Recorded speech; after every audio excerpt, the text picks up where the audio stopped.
Hello and welcome to the two-man power trip of wrestling. I am your host, JP John Paz. With me today, very special guest, producer, a drummer, a songwriter, the man behind WCW Slam Jam, and of course, the man behind Bad Street USA, an honorary member of the Fabulous Freebirds. He is Mr. Jimmy Papa. Welcome to the two-man power trip. How you doing?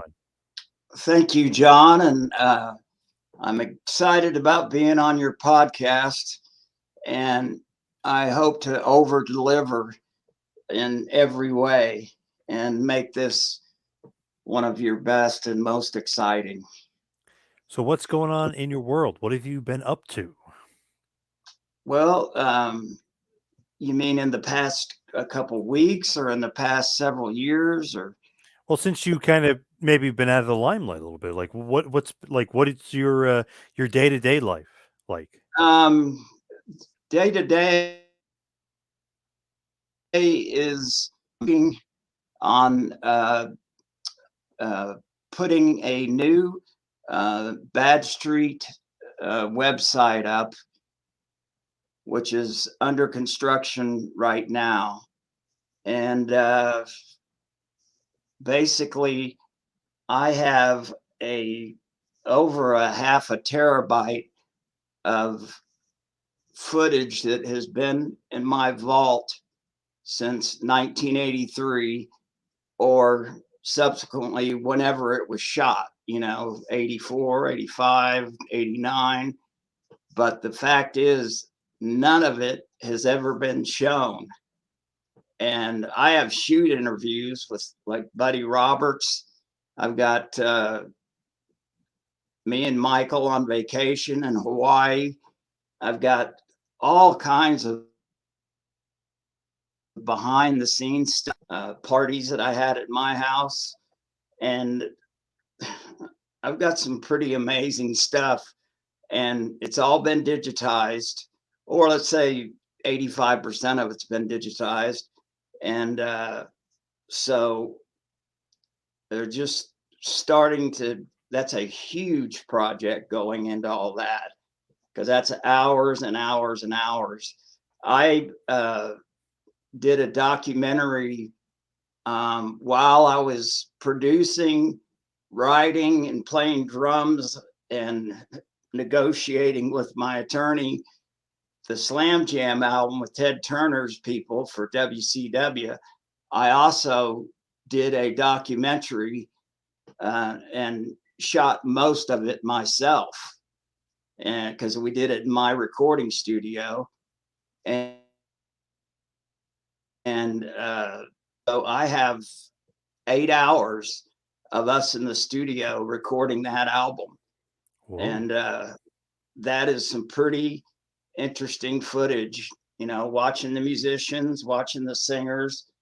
I had the singer from John Cougar Mellencamp, uh, Pat Peterson, who sang lead on Rick Rude's song, and some of the other songs that just really popped, man. I've got really good footage of that.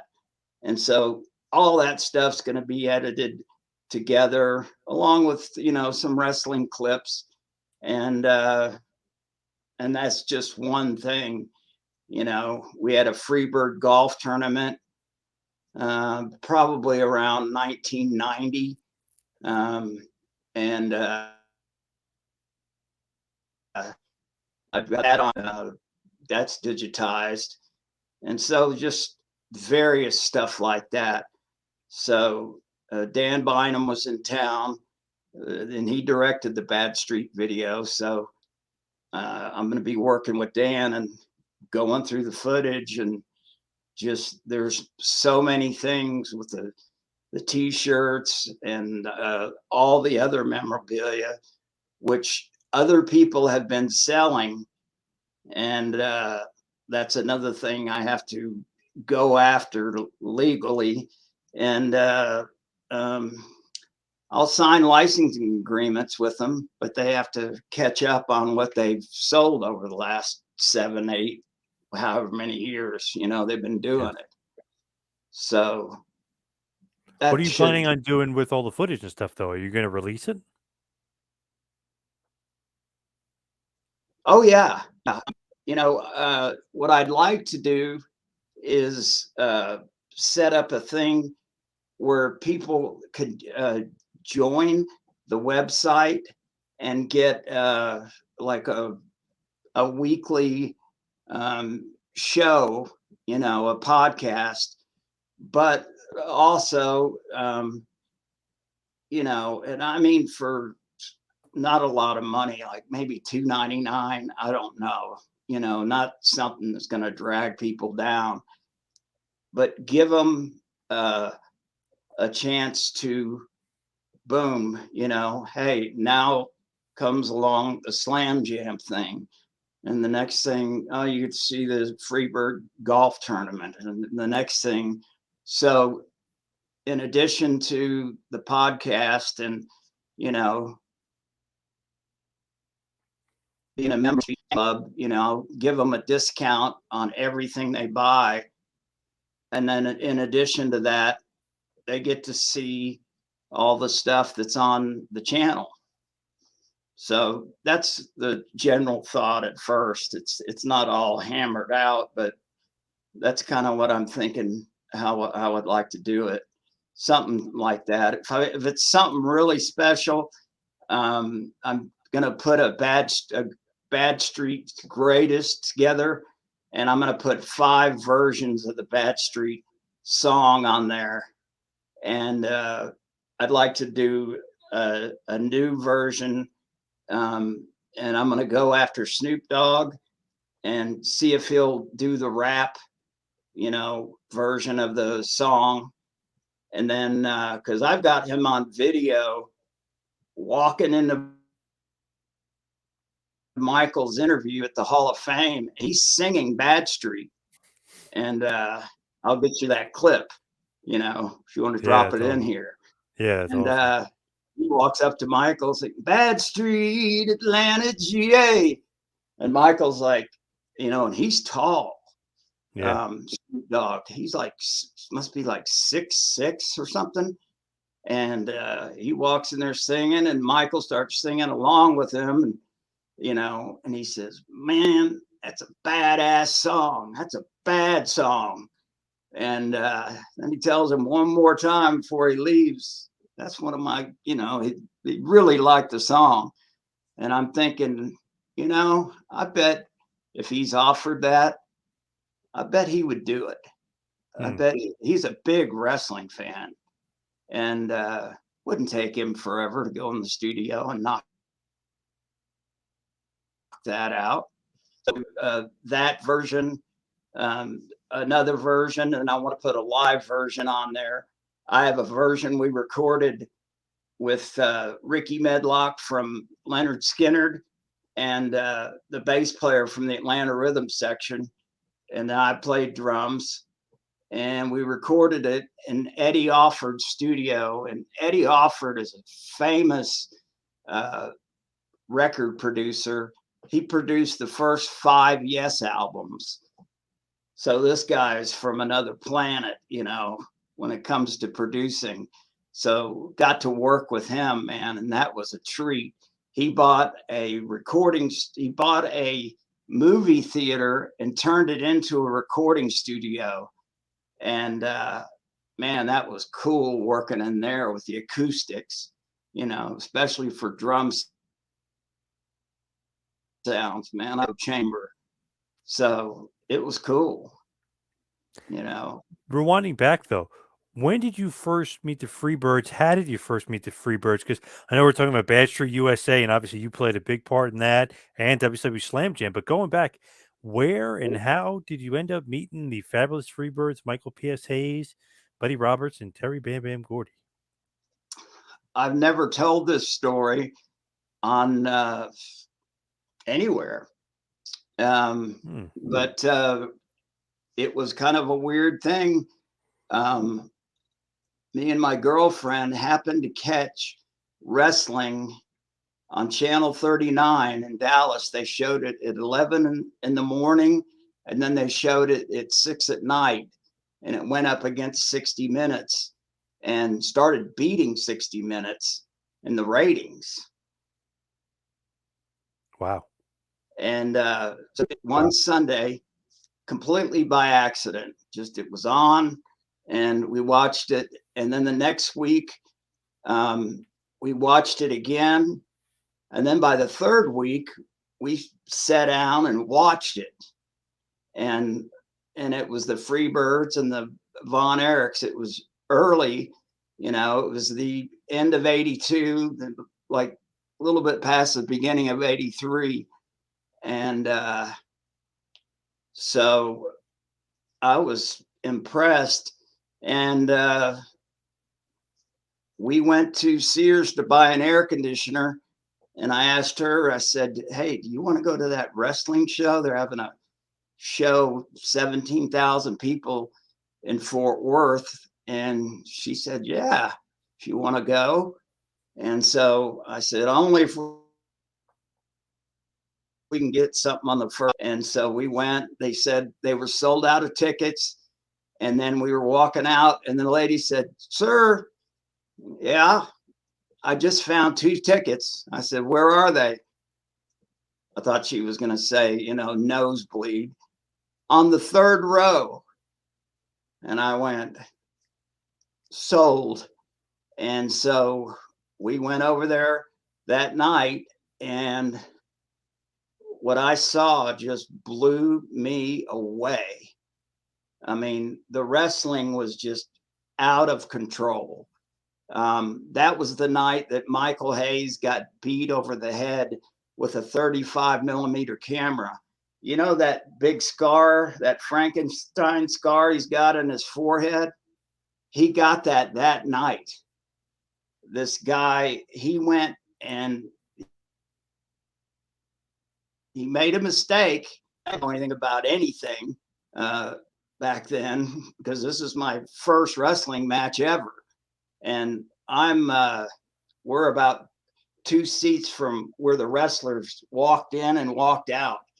Both wrestlers came up the same aisle. So that was good. And also being on the 3rd row, I could see everything. And Michael had done something to Iceman, and it got the fans really hot. And a guy punched Michael as he was walking out of the ring, but the guy was on the 2nd row, and he punched him, and Michael turned around and punched him back. Well, the guy's brother was sitting right next to him, and he grabbed his camera, and I'm going to try and show you, because the camera was on a strap about that long. Trying to get both my hands in here. Yeah. Strap about that long, and he swung it. He went, and then on the 3rd thing, the camera hit Michael right there, and he had just wrestled, and dude, the blood just came pouring down his face. Way worse when the guys get jacked up in the ring. I mean, this was, I'd never seen blood like this. And it took 6 or 7 cops to hold this guy down. I mean, he was just like wired. And it took 6, 7 cops to get the handcuffs on him. And I don't know what happened to that guy when he got. Luckily, the Freebirds and the Von Erichs had already had their match. They shot 2 weeks worth of television shows because it was such a big show. So that's the last thing that we saw. But the 6-man match with the Freebirds versus the Von Erichs was just incredible. And so I went to the area where they would normally sell, the rock and roll memorabilia, the T-shirts and the, everything. they had nothing. And when I say nothing,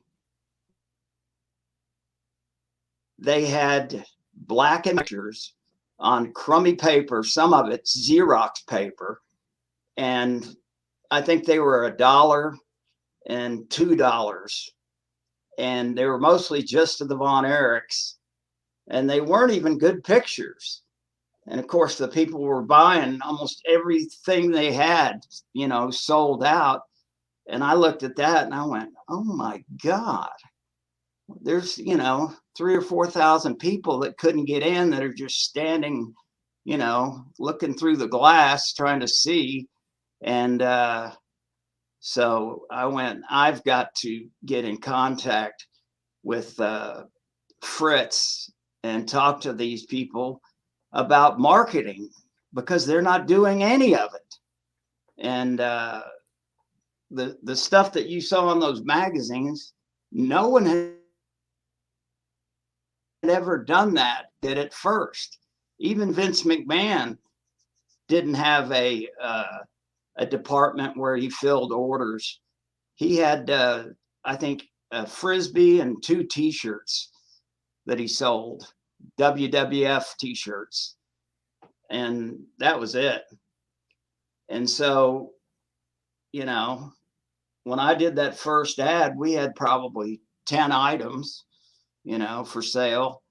And that was like really breaking barriers, which to me, it was just normal business, Hey, you got these guys, you market them, you make money. And I mean, I couldn't understand.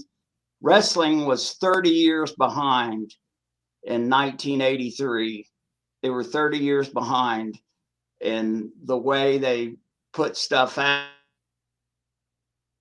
out, the quality, and the fact that they didn't market anything, they didn't go after anybody's.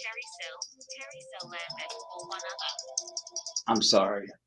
No problem. I'm doing this live, Terry. I'm right in the middle of it.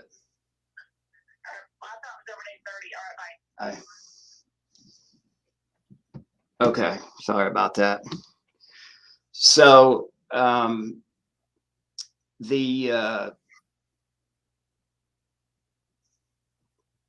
what do you remember the last thing I was? Yeah, you're talking about the merchant saying 30 years behind and that, they hadn't developed basically a system and you guys were, or you really looking into helping Fritz and them create something. Yeah. And when I never got through to Fritz to set up a meeting.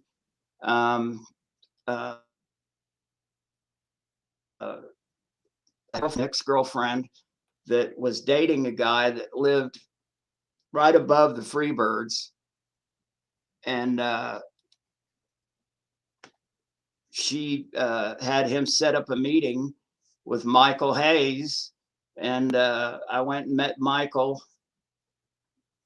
Oh boy, hold on.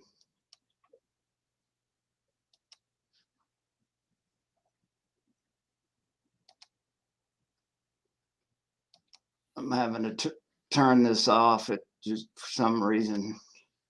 Okay, hopefully that'll be the end of that. So yeah, they were 30 years behind. They were doing it like you would do it in the 50s. The cheaper you can do it, the better. I mean, and that is the way they looked at stuff. Did not believe in putting money into something and then thinking we'll put out a nice color picture. I mean, at least the basics of what they were doing. Didn't believe in it. And forget about advertising in magazines. And you got all that fandom, because the first thing I did was I got a list from Channel 39 of all their stations that they broadcast to. I mean, they were in Australia, they were in Japan, they were in Israel. And so I was getting orders from all over the world, because the magazines went everywhere. And the amount of money they left on the table was unbelievable. When I started advertising and I mean, immediately the money just started coming in. People were ordering T-shirts, the 45, bandanas, buttons, just whatever I put out there. People love that Bad Street USA logo. They still do. So I ended up, sitting down and going in the studio, writing the song with the guitar player, friend of mine, Larry Velez, and me and Michael wrote the words up in my room one night, about 45 minutes, and boom, there's Bad Street USA, and that just became a phenomenon, and it was then. And so I have a lot of catching up to do as far as getting the word spread on the internet and let people know you can order it from the original person that started the whole thing back in '83. So that's how I met them, kind of happenstance, luck, you know. Had I not gone to that wrestling match that night, I don't know if I would have kept pursuing it. But that blew me away so much, seeing all those people and seeing the money just left on the floor. I just went, God, there's a lot of money here that could be made. And that's what happened. I got Michael, along with Dave Wolf, involved. Dave Wolf was her manager. We got Michael a record deal with Electra Asylum Records, or $750,000 in 1984, almost 85, and had got the Freebirds a gig. They were wrestling in the WWF, and they'd been there about 5 weeks. And I was out in Los Angeles, and we'd worked out a deal with the WWF, with MTV and Electra Asylum, and all three were gonna promote the album that was going to be coming out, Michael's rock and roll album, and it wasn't going to be, novelty, a rock and roll record. And Michael, I was out there with Dave Wolf. Cindy was out there because she was doing some dates in California, and we were at her bungalow, and we negotiated the final terms of the record deal. We got everything we wanted, and $750,000 is a big record deal. Huge. It was a $500,000 recording budget and a $250,000 promotional budget. That's a lot of money back in 1985. I mean, that can go a long way. This was not going to be a record they were going to screw around with. This record was getting a huge push. What did And you, what did you think about his? What do you think about Michael's singing? Did you like his singing? Michael's singing was fine. I wrote Bad Street to where he could talk sing it. Wrote it in a key that it was easy to, basically wrote a song that he could kind of, because that's what needed to happen for him, and after people heard the song and now everybody loves it and sings along with it, they're happy with it.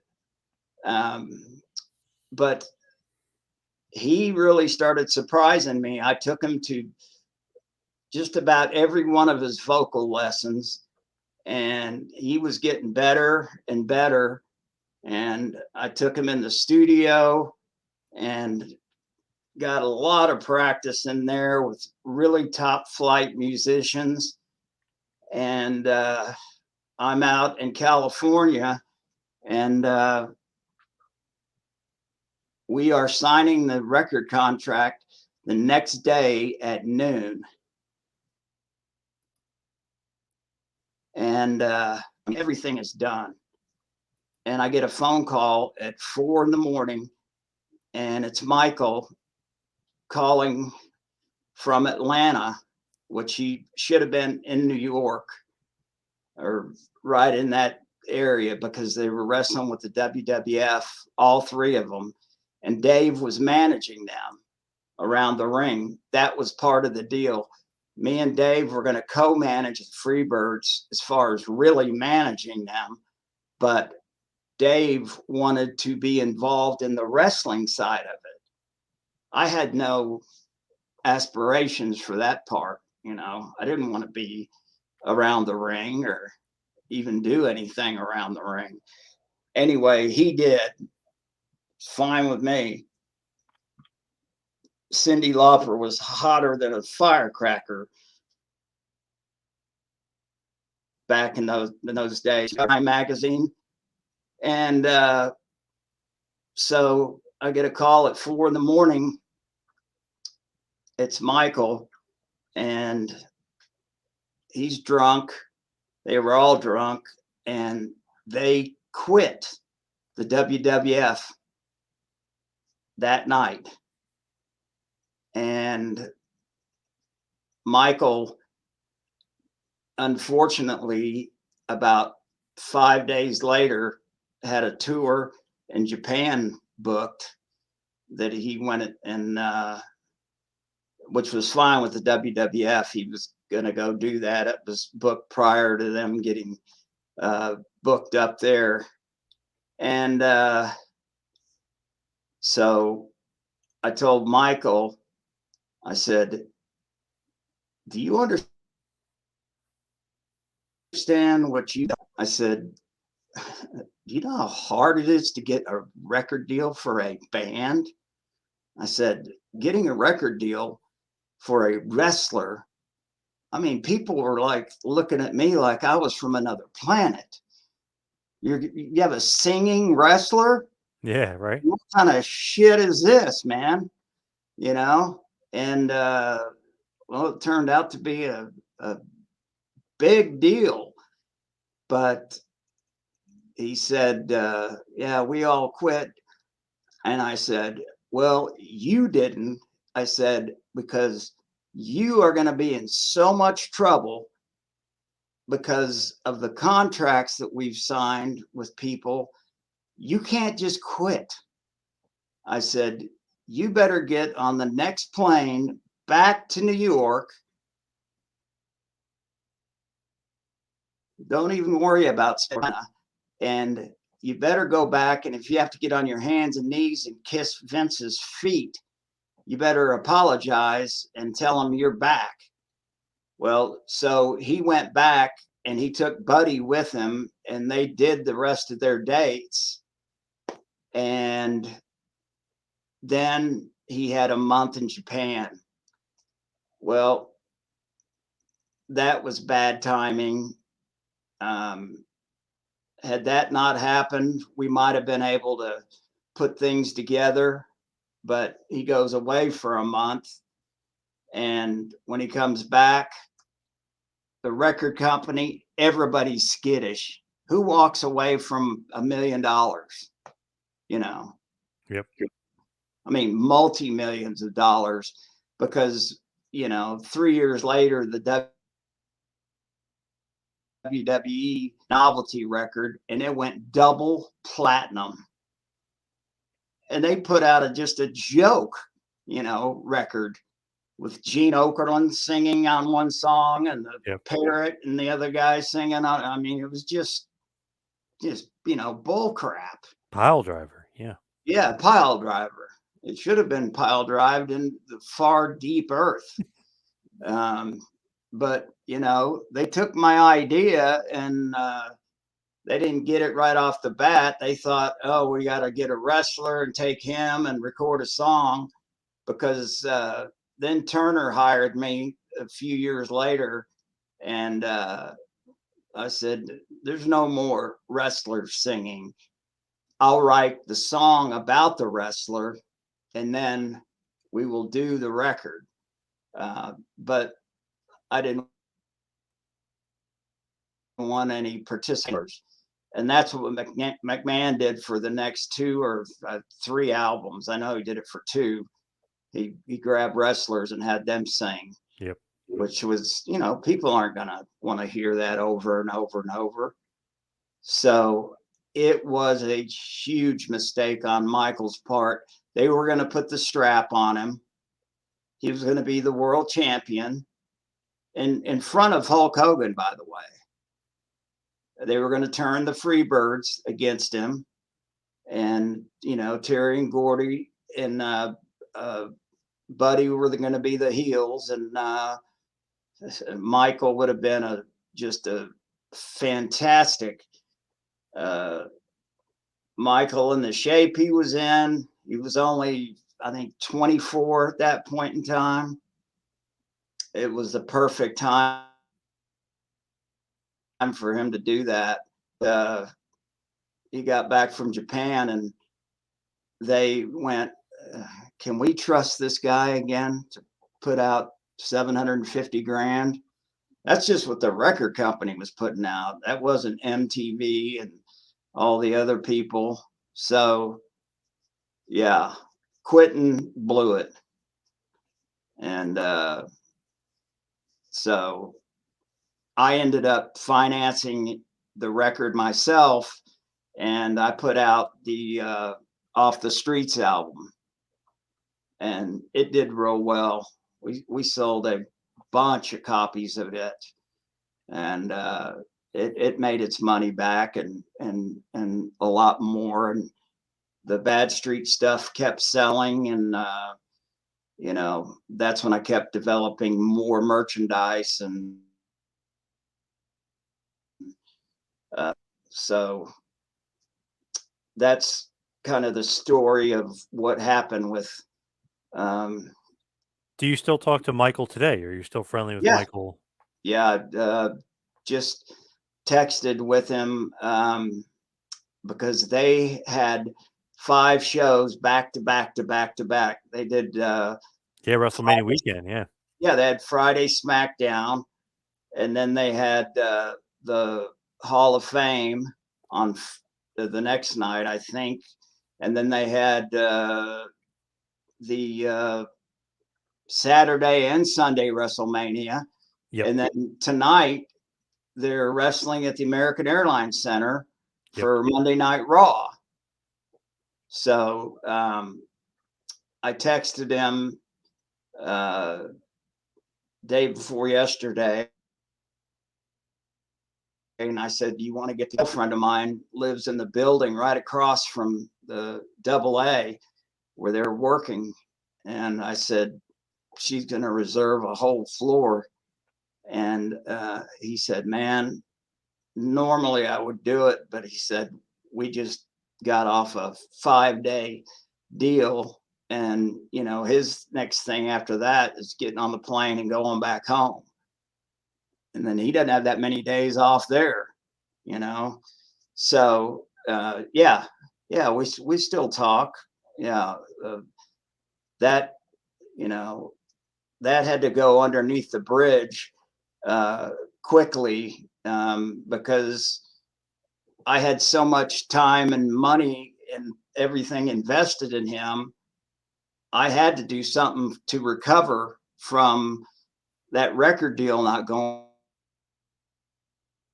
through. My entertainment attorney in Los Angeles, and he said, I think you should put a record out on your own. And then if you sell it for $10.99, you can collect $10.99, Right. And he was right,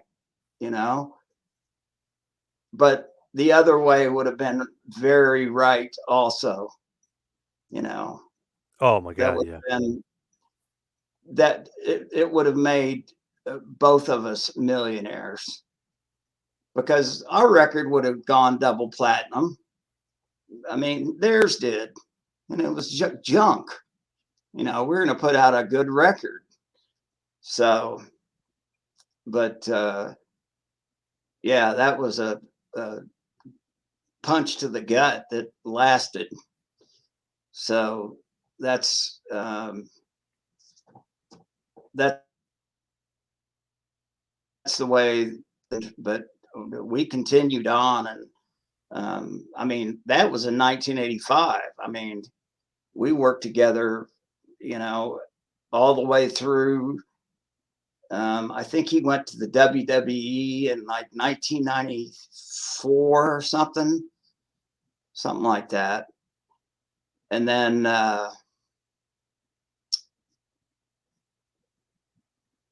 that was when he went back up there.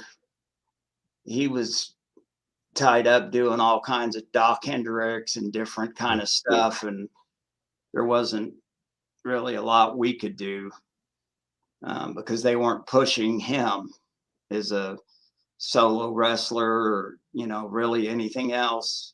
Announcer, what are you going to do with that? And changing his name, took that name weird. because yeah, Doc Hendricks he took because of Doc Severinsen, the trumpet player on the Tonight Show, and Hendricks was because of Jimi Hendrix. And I was like, you couldn't take two names and put them together and ruin it any worse than that. Because I heard Doc Hendricks and I went, what? That doesn't sound cool. I mean, it just came out cartoonish to me. Yep. You know, definitely. I guess it kind of fit the time period. WWF, they were doing a lot of cartoony stuff. That's true. Time. Yeah. Yeah. It probably fit in perfect and, you know, for them. And he had to cut his hair off, which was a big deal. But, you know, for an announcer, hair. But so that was just, that's a little bit of what happened as a result of the them, you know, him leaving the WWF. Boy, wrestling would be different, and it would be amazing to see what would have happened. You know, oh my goodness, we had so much velocity behind us, and so much money and promotion and good ideas, and the Freebirds going heel against Michael. I think that would have been awesome, you know, and would have made him that much stronger of a baby face. No doubt about it. Yeah. But it didn't happen. So what else do you road do you want to run down? Well, how did the Slam Jam come along? Like, how did you start making that album? Because, you know, everyone remembers Steiner Brothers song, Sting song, but how did that come to fruition? Obviously, they know you from Bad Street and working with Michael P.S. Hayes, but are they just like, hey, we need an album, we want to copy WWF? I mean, how did that all come about?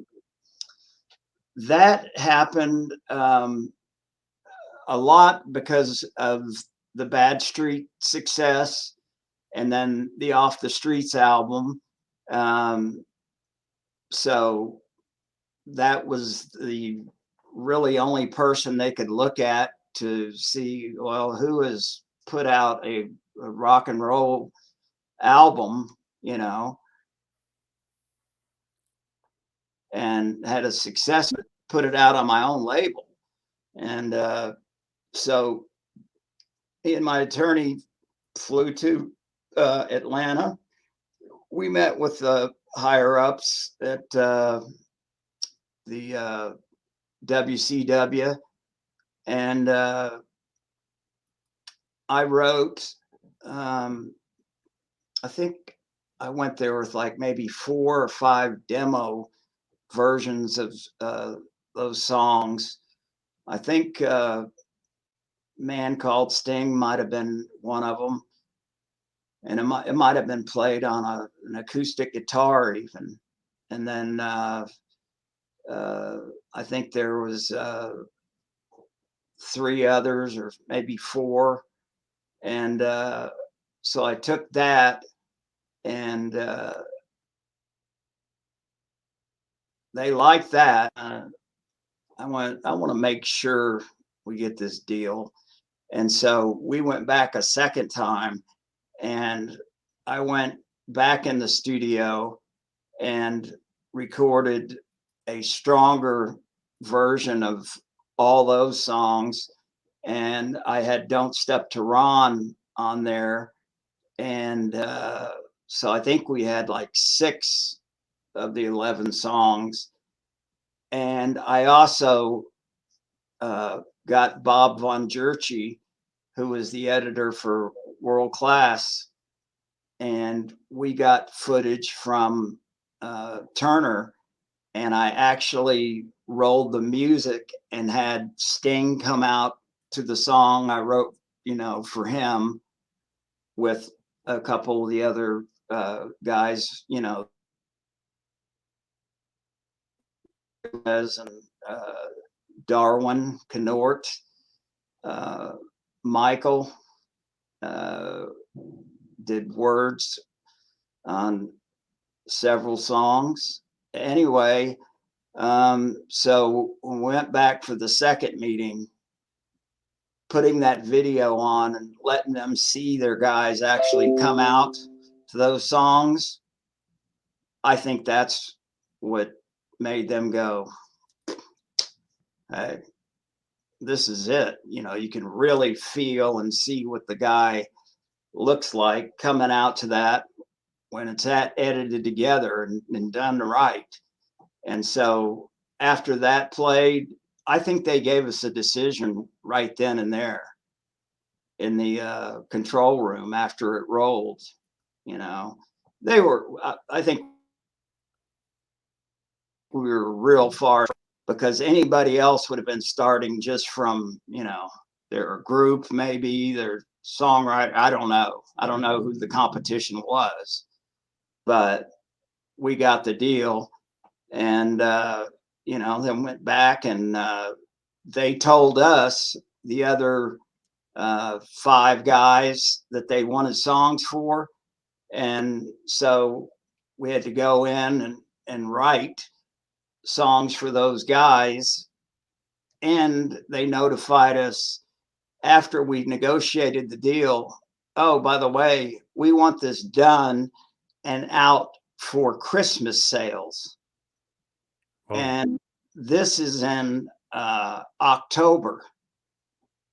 And I still had to hire every musician, had to write 5, and then had to arrange those songs, get the musicians in the studio. I had my own 24-track studio at that point. So that part of it was easy because I just had wall-to-wall studio time. So we went in there and we just knocked them out.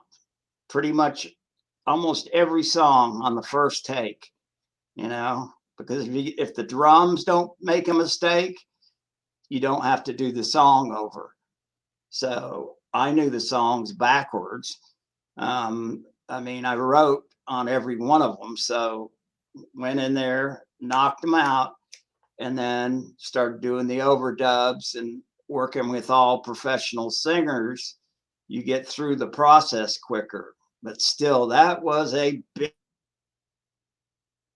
bitch. Mixing all that, flying to Los Angeles and having it mastered, getting the album cover designed.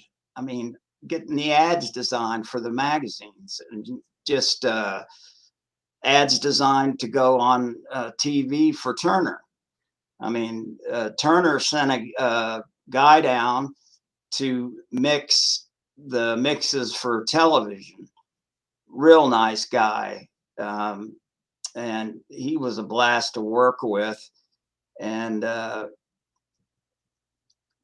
you know, it was a joy working with Turner, man. Their checks always were on time. They took care of business, and I don't have anything bad to say about Turner. I mean, they did everything they promised. McMahon sued them, and then we had to get into a lawsuit deal there.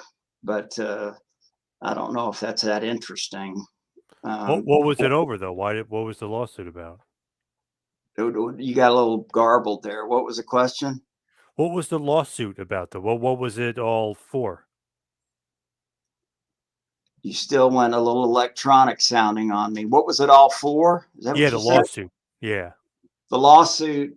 Um, I had to sue Turner for breach of contract because we had worked out a deal where they would run 252 entrance things and 350 returns from commercial, where it'd come back from commercial and it would say slam up in all different colors, and that stuff was all happening until McMahon sued. And McMahon set this up. He hired away one of the wrestlers, Jake the Snake Roberts, and he had the language put into the contract, knowing that if he got Jake the Snake out of there and got him to sign with him, that he could make our album almost null and void. And after about 2 months, as my memory serves, 2 months, maybe three, the record was just taking off. And I had a place in England that wanted 30,000 copies. I mean, things were going great. Man steps in and sues Turner, and then Turner stops promoting the album. They didn't stop using the songs. They used the songs for, 10 years, 11 years on a few guys. But as far as doing what they had done before, we were going to do in-store promotions on the record. We were going to have Sting if they were wrestling in Fayetteville, Arkansas. We were going to have Sting and the Steiners show up at a record store and sign the record. And doing that, and they would have got paid for that, doing that all around the country. And what I just began to see with England, another smash. That deal with the music, that wasn't a problem. But the promotion of the album suffered huge because of the McMahon getting involved again. I mean, he's been a big thorn in my side, put it lightly. Why is he getting involved though? What is he suing about? He was suing. Oh, he did that on purpose because he wanted to squash the album. He was worried about, he had two novelty albums. Now, they had sold really well, but when he found out the name of our album, he went in the studio and recorded a song called Slam Jam and tried to stop the release of the record before it even came out. And if you know anything about trademark law, you can't trademark a name of a song and then stop somebody else from calling their album that. And so that got thrown out. So he was after me, and after Turner because he didn't want us getting a leg up. And sure enough, hiring that guy away, hired Jake the Snake away and putting all that language in, which the attorneys didn't know, one side wasn't talking to the other. And once he got that language in there, bang. Oh, his name cannot appear on any promotion that they're doing. So that's why they slammed everything shut. All the promotion stuff came to a halt. Like I said, they still use the songs, but all the other stuff that was worked into what we were going to do, bang, that ended. So we still sold a bunch of those also, but it took out a huge amount of what we would have sold. What was more like financially lucrative, Bad Street or Slam Jam? Well, Bad Street was overall. Which one would have been more lucrative? Had that I don't know. Had Ben not stopped it down with Turner, and I sued Turner and won. Got a nice settlement because they did, abuse the contract, and they knew it. But it was that or deal with McMahon, and we handled it like business people. I mean, we never got sideways with them. We worked out a deal that was amicable, and but it was nothing like it would have been if we could have just gone hog wild and released that thing and done what we were going to do all over the world with it. And McMahon knew that, and he put a stop to that. And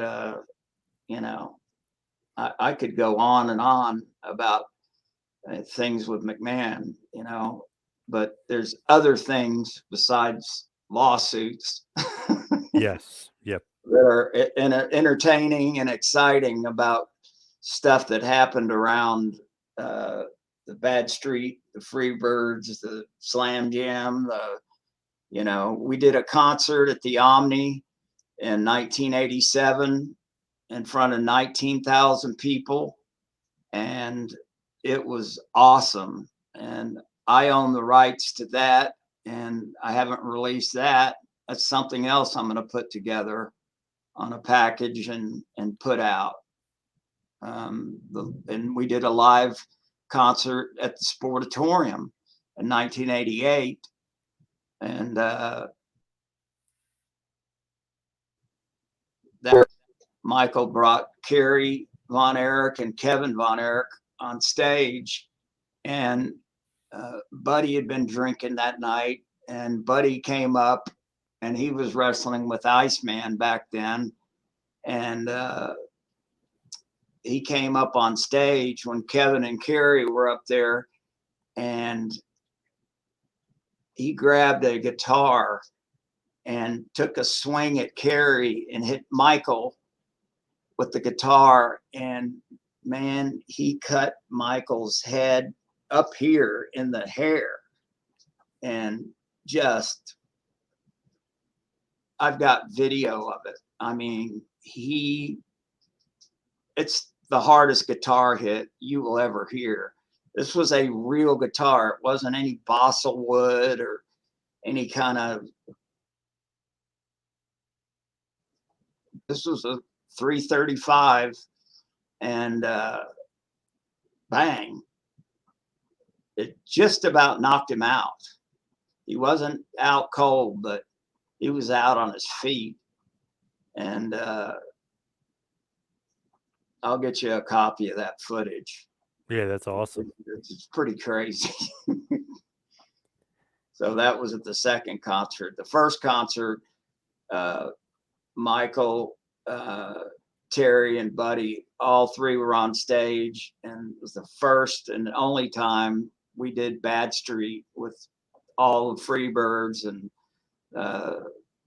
I had a horn section, double guitars, keyboards. It was about, I don't know, 11 or 12 piece band, and man, we rocked the place out. It was fun playing for 1,000 people, you know. Um, that was a blast. And Michael, you said actually lived with you at one point too, right? You had mentioned to me Yeah, that you were living with him at one. I mean, that's crazy. That's got to be nutty. yes, very nutty. And it became synonymous with, when a show was in town. And of course, every Friday night they wrestled at the Sportatorium, which, coming back from the Sportatorium, you go right past my house in Irving. And it was a pretty big scene for, guys that were in town, the people that were close to the birds would come over to hang. And I know Bruce Pritchard and I'm not sure the other guy's name, have that podcast. They were talking about it. Bruce was saying that was some of the most fun he had in wrestling. Was, he said, going over to Jimmy Papa's house. We wrestled in Dallas, and having parties at his house afterwards. He goes, that's where I met Bill Moody, Percy Pringle. And he said, man, those parties at Jimmy's house were just insane. So, yeah, I guess they live on in infamy. Yeah, in lore and little mystique there. Yeah, it lives on in infamy forever. That's pretty cool, though. You know what I mean? Like you're hanging out with all these legends. All these years later Exactly. to have these stories. But that's crazy. Michael PSA's living with you. I mean, that's nuts. Yeah, Michael was there. I'd say about 6 or 7 years he lived there. Wow, quite a while. Yeah. So Yeah, we you guys are very very close, obviously. yeah. But you know what? I was very close to Terry also. I mean, me and Terry used to go play golf 2, sometimes 3 times a week. So we had uh, our girlfriends were real tight, and we had a really close relationship that was different. I was kind of keeping my eye out for Michael because I wanted to make sure that he didn't get in any trouble. And if he wanted to go to a strip joint and it was midnight and he just got back from a town, well, I had 2 choices. I could either go with him and make sure nothing happened, or I could let him go and then worry about him driving home, worry about him getting home. And, he was an investment to me. And Yeah. so, believe it or not, you probably won't hear many guys say this, but, I had my girlfriend right there who's just gorgeous, an aerobics instructor. I mean, just beautiful. And I'd get up and leave her there and go hang with him from midnight until 2:30 in the morning, and try to get back to the house as quickly as I could, because I actually got sick of going to the strip joints, and they treat it as like $1,000,000, Hmm. you know. Sorry, I'm trying to turn this, keeps popping up, and I don't know if I'm doing something wrong, but I can't seem to. Okay, there it goes. So just as we hit the wind down, Anyway, that was we'll head towards the finish here. But you also, obviously, we're talking about Bad Street. You did such a good job with that. Slam Jam. I mean, I still love that album. That Sting song is one of the best songs. I just love that song. Steiner Line is great. Dustin Rhodes' theme is great. Rick Rude. There's so many great themes. But you also did some photography work, right? Didn't you? You were saying about taking some great pictures of David Von Erich and you know, the different guys. yes. You know, I found myself going to the matches, especially at first. On Friday night, they wrestled in Dallas, which is about a 15-minute ride from my house in Irving, which is in between Dallas and Fort Worth. And I would go to the matches Friday night. I would go to the matches Monday night with Michael. And just to, you know, it was new. I was checking everything out. And after I did that for a month, a month and a half, maybe, um, I had one of the, I guess, George Napolitano approached me, and we worked out a deal, and I started shooting for his magazines. Then he didn't have to come down here or send somebody. And let's face it, Dallas territory was red hot, and they were running those Star Wars shows at Reunion Arena every 3 months. You know, they were running some kind of show there, Fort Worth. And then I got hooked up with the Japanese wrestling magazines and was shooting for them in addition to George's 7 magazines. So I figured, hey, if I'm going to go to these shows, I might as well make some extra money, you know? And so I shot around the ring for a long time and learned. I shot in Japan and, you know, learned how to dodge wrestlers and dodge cameramen and, you know, stay out of the way. It's a tough gig down there, you know. And when I did it in Japan, this is how many photographers there were. When we would put our cameras up against the curtain or against the you know, whatever they call the draping that goes around, there was enough room exactly to put one camera guy every spot all the way around the ring. In other words, if my elbows went out, they touched another camera guy, and that went all the way around the ring. That's how many photographers there were in Japan. So Wow. imagine about 8 to 10 guys on each side of each ring, you know, all 4 sides. And it was crazy. And so I got an assignment one night to shoot, and I didn't. I knew I had to shoot for my Japanese magazine. I didn't know the ins and outs of it, but I showed up, and this was unusual. We met up in Fritz von Erich's office previous to the matches.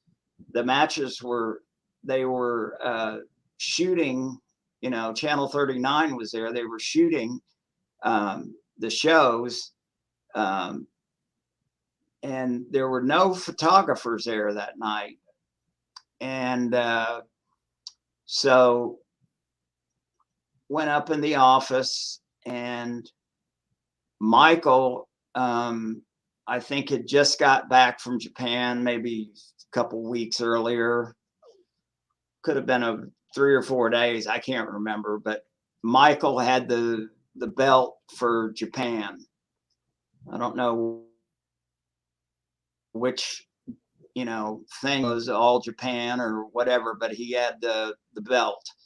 And the deal was they needed a picture of David holding that belt over his head. So in Japan, before he got there, they could start seeing, oh, Michael Hayes lost the belt to David in Dallas.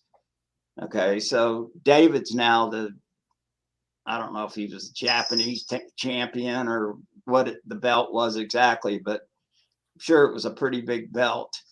Anyway, so I went down there and I shot all the other matches, and then I was shooting for Japan and for George, and then that last match comes up, and I decided to try this film that I had never used. It was 400 ASA, which is a higher ASA than normal. Normally, you might use 100 or 200 and a flash. And this was such a high ASA, you could shoot it without a flash.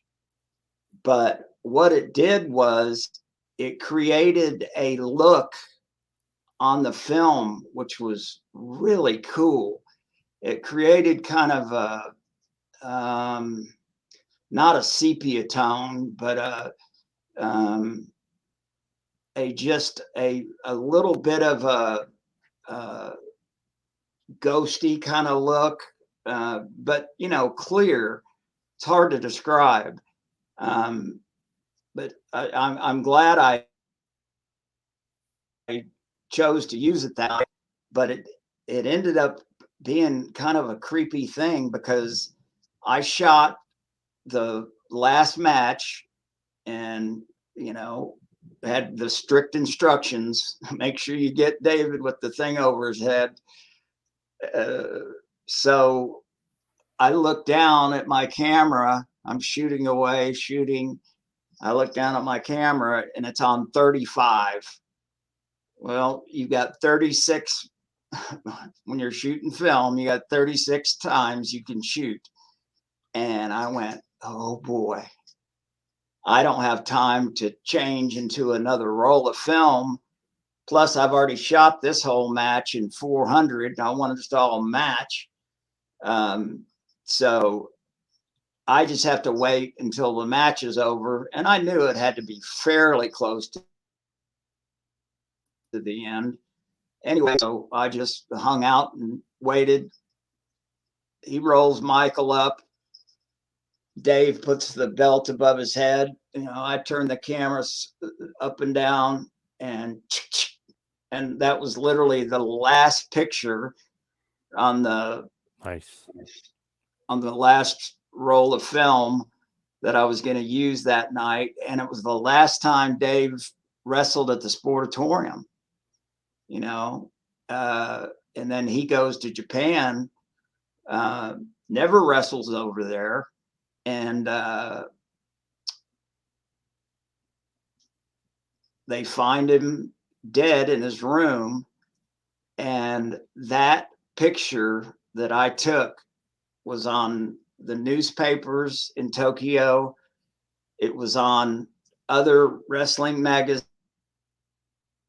They must have worked it, because people wanted something they could tie to David, and this was his last match, Yeah.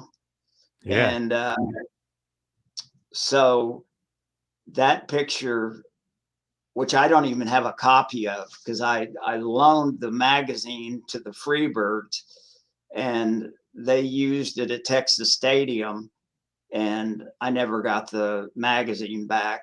Now I'm sure I could, I've got a friend in Japan. I'm sure I could write him and get a copy of it. And I'd like to see it again, frankly.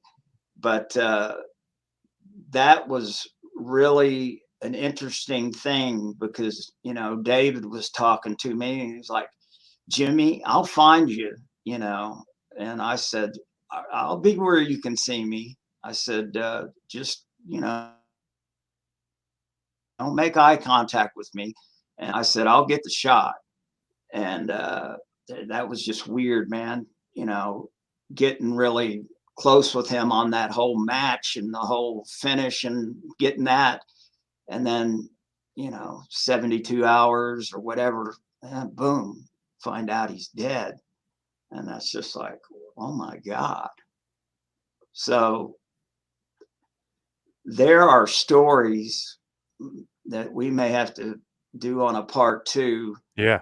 I haven't got into any stories of being on the road with the Freebirds. Me and Michael going to see David Lee Roth in Dallas. And then he was playing the very next night in Little Rock.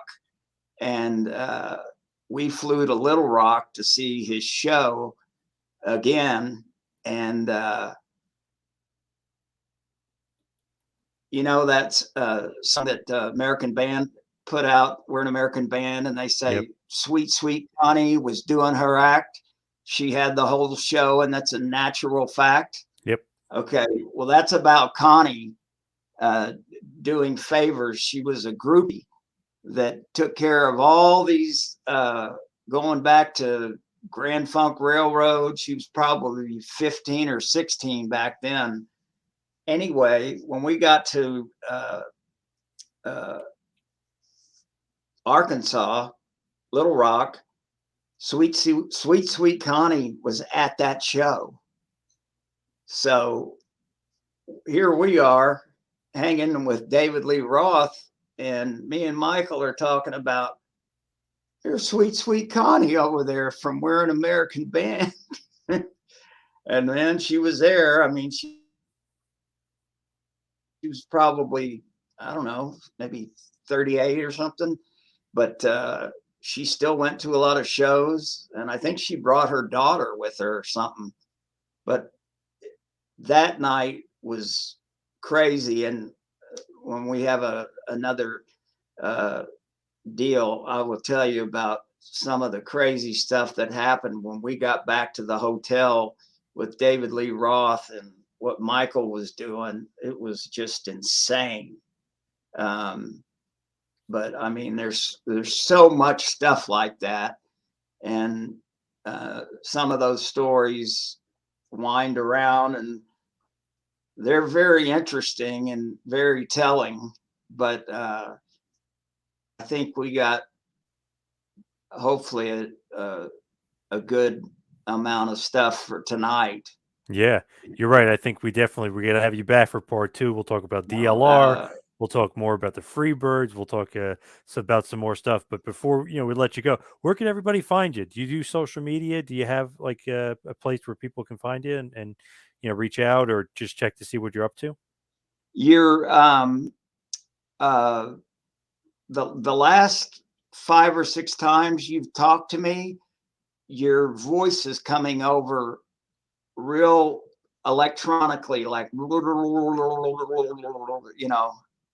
I can only understand, like, say something to me right now. Where can we find you before we let you go? Where can we find you and everything you're up to? I can't understand a word of it. I could record it and let you hear back what it sounds like. Do you want to, hold on. Okay, talk. I was gonna say, where can we find you? What you're up to and what you're doing today? Okay, that was, you said, where could we find you? Yeah, and your social media and stuff like that. Okay, I'm going to play that back so you can hear.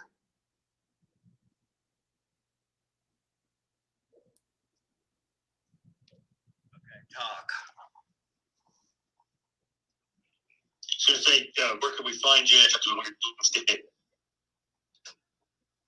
Okay, that was, you said, where could we find you?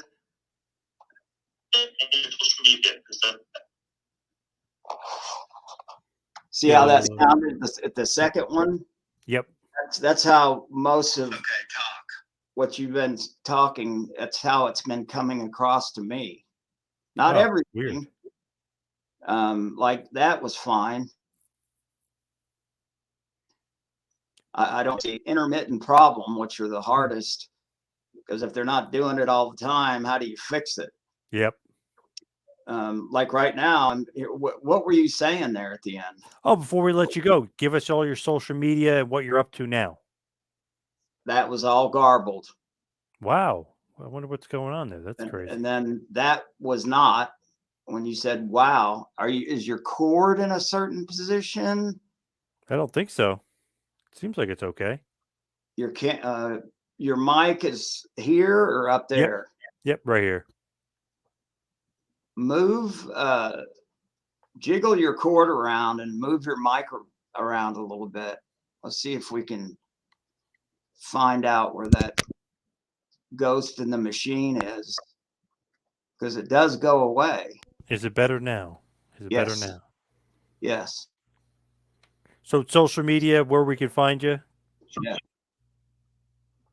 Yeah, social media.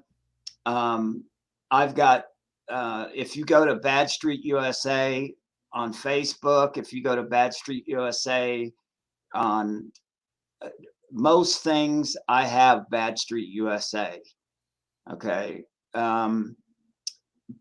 And I have Bad Street USA store, just all one,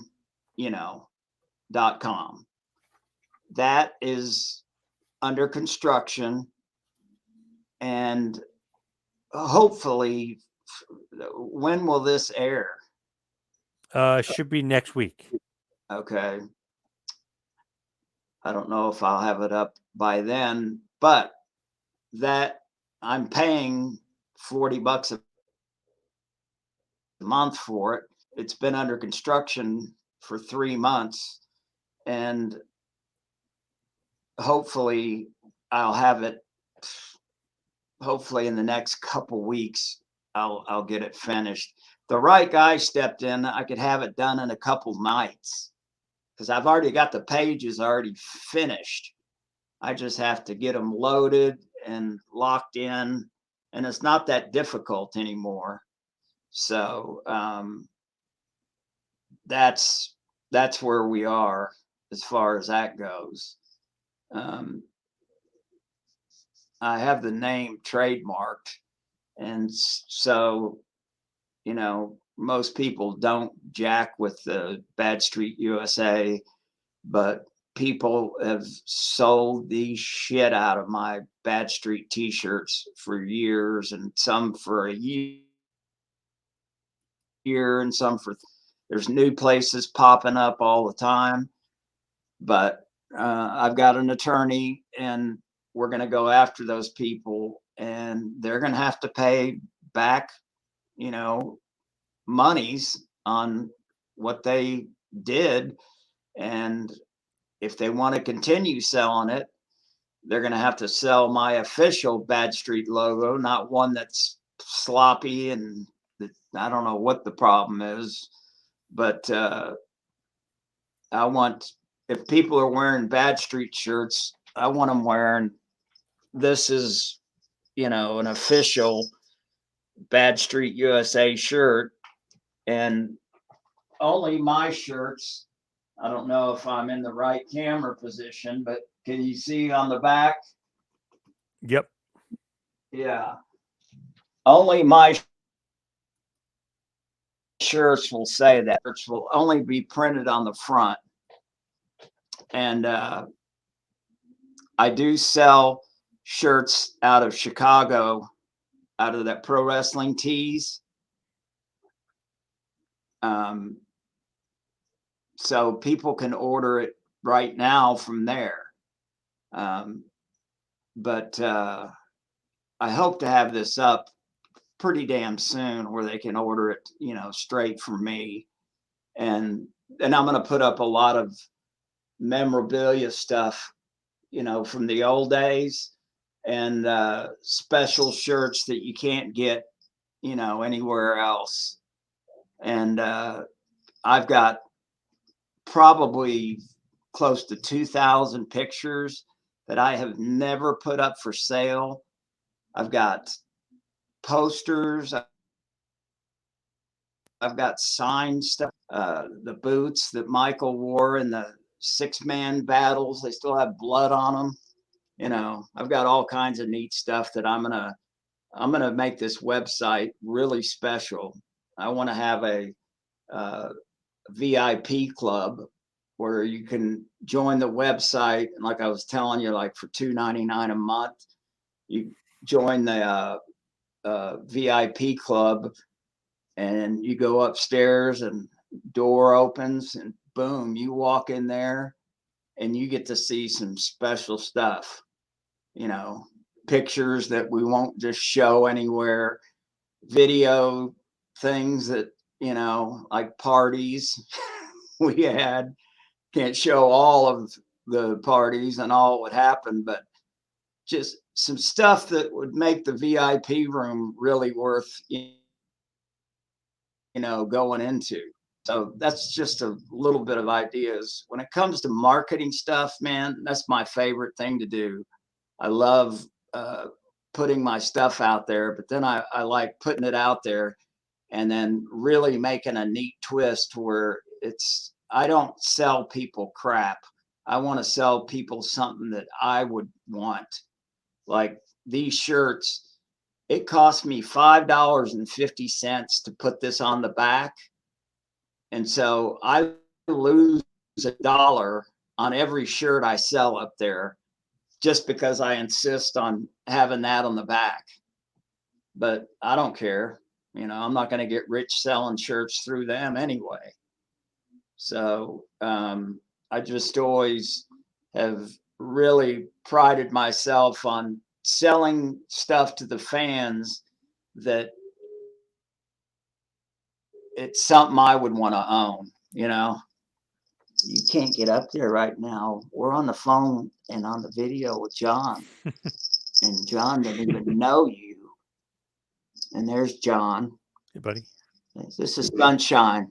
Hey, what's up, buddy? And that's another deep valley I could get into. I dated Sunshine.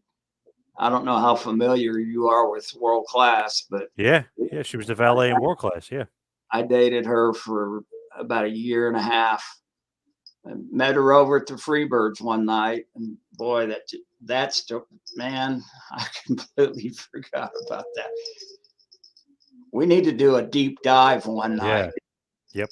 And do nothing but we'll get together on the phone in advance, and we'll pick like 5 things, and I'll just do deep dives on, like a Sunshine deep dive and a Freebird Road deep dive, and hey, it's stuff that's never been out there, and then I've got pictures to link up with all this stuff. Pictures on the road I went on the road with her and Chris Adams. Pictures on the road with, Garvin and the Birds, and just a little bit of everything. I mean, when I go in and scan 15 to 2,000 pictures that I took that have never been released, and then all the video footage and film footage, it's going to be quite a package. And I think it's going to be stuff that people are going to be really into because it's never been discussed before. I want to see what kind of reaction you get from this. But if you need, if you need a like a PNG of the Bad Street logo, or the Bad Street video is on YouTube, and the one that should be used off there is not the WWE, because that's what I sued him over. He just took my video and stamped the W on it and put it on a Triumph and Tragedy, the Von Erichs versus the Freebirds, and then on the extra disc, Bad Street USA video. And I was like, you gotta be kidding me. So that whole Vince saga is just that's unbelievable. And it's still going on. I mean, I sued him and we settled and all that, but he's doing the same shit he did to me before. He's doing it again. He's using my Slam Jam songs. And so it's just another mess of stuff I have to get into, where I'm wanting to just look forward and work on all this new stuff.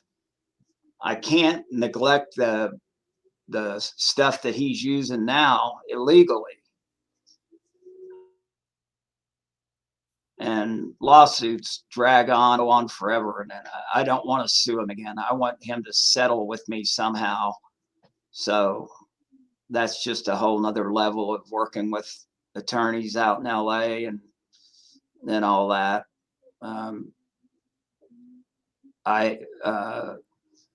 I got his attorney so upset at me.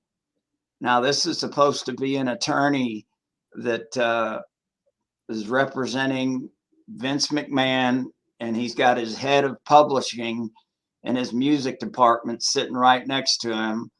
And I only agreed to have this sit down with him. There wasn't a mediator there. And we sat down. We'd been there about an hour. And I got out the Off the Streets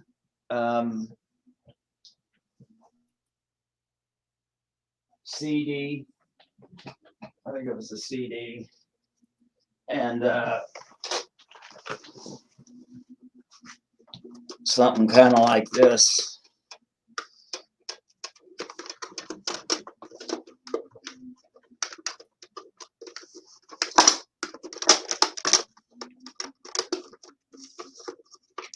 I got this out.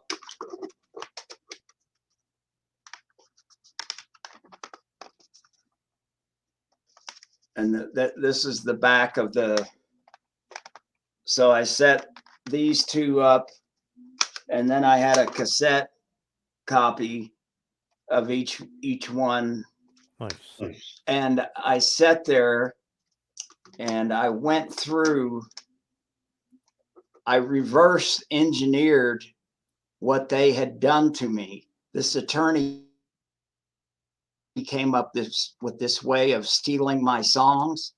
They stole, including Bad Street, every one of my songs and put Stephanie Music as the publisher, and the guy Jim Johnston that used to write their songs. Yep. Put his name and Michael's name on the songs as the songwriters. Not me. And he spaced it about 8 weeks apart. He would steal 2 songs and then wait about 12 weeks and steal 2 more. And so I just had this idea, and the guy has like 2,200 songs on BMI. So I put the Steiner brothers in first because I had Steinerized. I hit on that, but I didn't know the name they used, because they didn't name these songs necessarily the same name, because they were just interested in using the music and collecting all the money. And so it wasn't that easy just because I found the Steiners. I mean, it was another couple of nights before I found the next song. And then the same thing. It took me probably, I don't know, a month before I located all of them, and I printed them out off BMI, and I set that stuff up, and I went through his whole thing saying, yeah, you spaced everything about 8 to 12 weeks apart. You did 2 songs at a time. You changed the name to Stephanie Music Publishing, and then Jim Johnston and maybe Darwin's name was on there. And this guy face was getting red, and the veins were starting to pop out in his neck. And he looked like he had been hitting the sauce and working out, but he was maybe an inch and a half taller than me, but he was getting, pretty big. And man, I'm surprised smoke was not coming out of his ears. And I asked him to hand me a binder like one of these, because there was something in it I wanted to look at. And I had just finished my whole dossier on how they ripped me off. This guy did, supposedly a professional. And I had my attorney from Los Angeles who had, started a record label called Solar Records and sold it for millions and millions and millions of dollars. And he was my attorney sitting in for me. And the guy threw the binder across the table, the big conference table, threw it across the table at my face. And like an idiot, I put my hand up and caught it. I mean, I wish I just would have let the damn thing hit me in the eye or in the nose or wherever, because that would have been the end of those negotiations. To me. Oh yeah.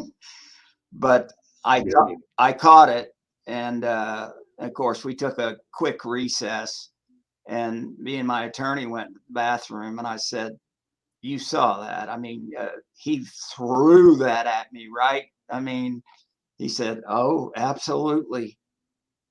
I said, have you ever seen anything like that? He said, no, never. He said, that is so unprofessional to do that in this setting. He said, that's unbelievable. You got that guy so hot, just by the words. He couldn't believe you figured out his system. And, Right. That story I can't necessarily tell, at least not yet. Maybe a year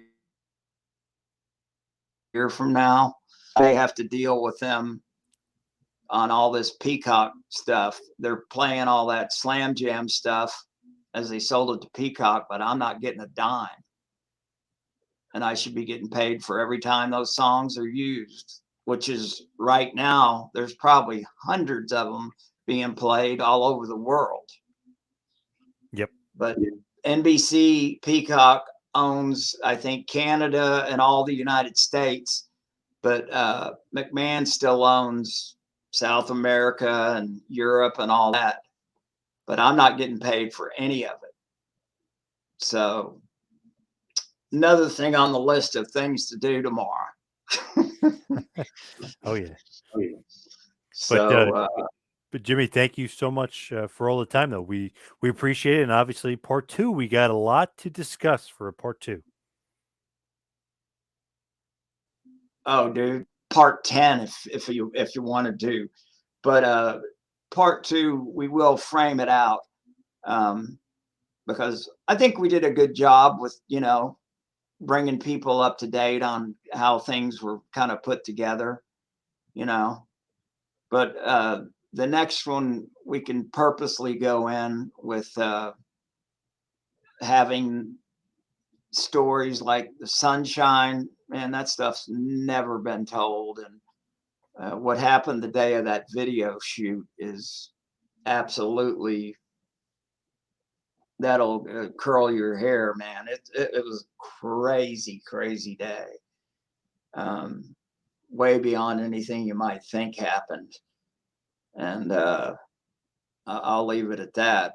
But boy, Oh yeah. that's something you should make a stuff that happened with her. And I think enough time's passed now where that story could be told. You know, Yeah. I don't like to throw anybody under the bus, but shit, I'm telling the truth. It happened. And